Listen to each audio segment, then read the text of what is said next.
जय श्री सिद्धिविनायक।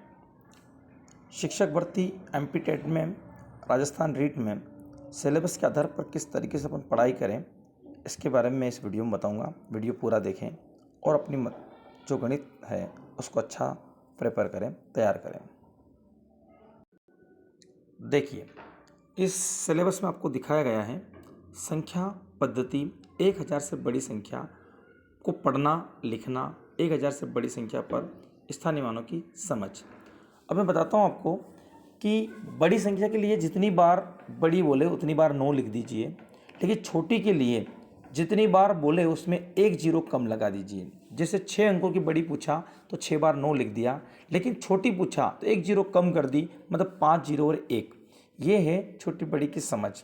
अब वहाँ जोड़ना घटाना, 5 अंकों की तक की संख्याओं का जोड़ना घटाना ये आपको आता है, अतः अपन आगे देखते हैं। गुणा भी आपको आता है, इसलिए कुछ कह नहीं सकते हैं। भाग में विभाज्यता का नियम सीख कर चलेंगे तो आसानी से कुछ चीज़ें समझ में आएगी।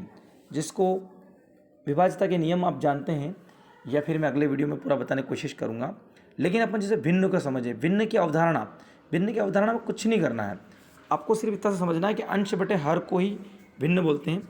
सरलतम रूप के लिए कुछ नहीं करना, कोई भी भिन्न दी जाती है, जैसे 25/8 दिए हैं तो आप इसको काट नहीं सकते, लेकिन इसी प्रकार से 28/20 दिए हैं तो जिस टेबल से अपन काटते हैं, जिस पहाड़ से काटते हैं, वो सबसे छोटा से छोटा भाग बना दे, उसे सरलतम रूप बोलते हैं। समभिन्न मतलब जिसका अंश छोटा हो उसे समभिन्न बोलते हैं।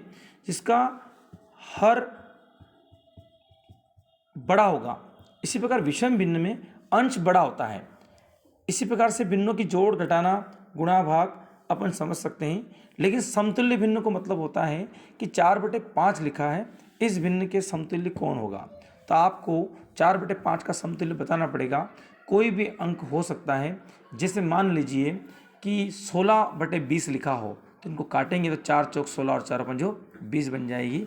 इसे समतुल्य भिन्न बोलते हैं।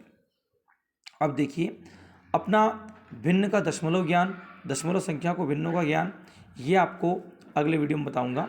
सिर्फ मैं आपको एक अनुभव दिखाना चाहता हूँ कि सिलेबस के अंतर्गत पढ़ना चाहिए। जैसे सामान्यतः प्रयोग होने वाली लंबाई, भार, आयतन की बड़ी व छोटी इकाइयों में संबंध। अपने को आयतन हमेशा जिसके अंदर ऊंचाई होती है उसके अंदर आयतन होता है, चाहे कोई भी शब्द हो, जैसे घन हो, घनाभ हो, शंकु हो, बेलन हो, इन सबके सूत्रों में आयतन रहता है। अतः देखिए, बड़ी इकाई तथा छोटी इकाई की समझ।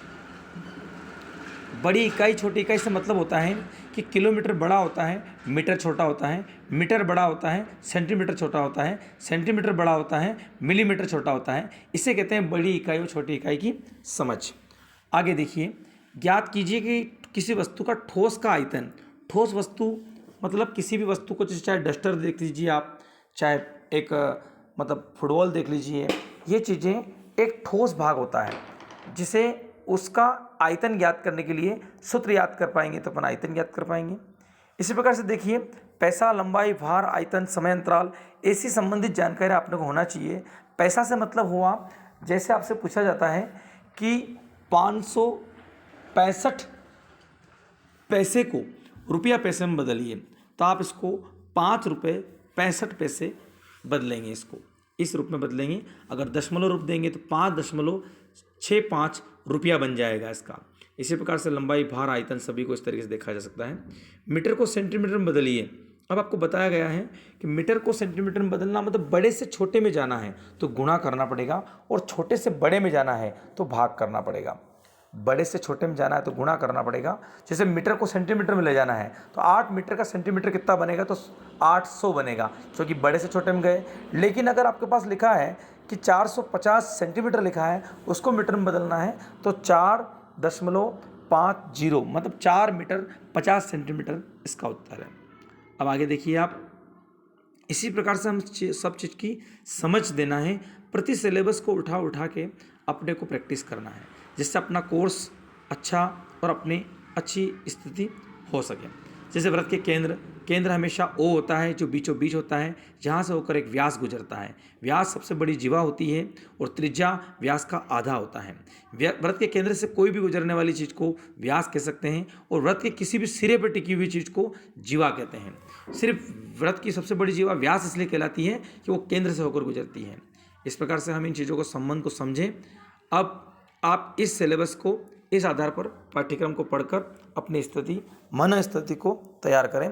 इसको मैंने जो बताया है इसमें कम से कम 4-5 नंबर को पूर्णतः आपको जवाबदारी के साथ मिलने की पूरे संभावना है। धन्यवाद।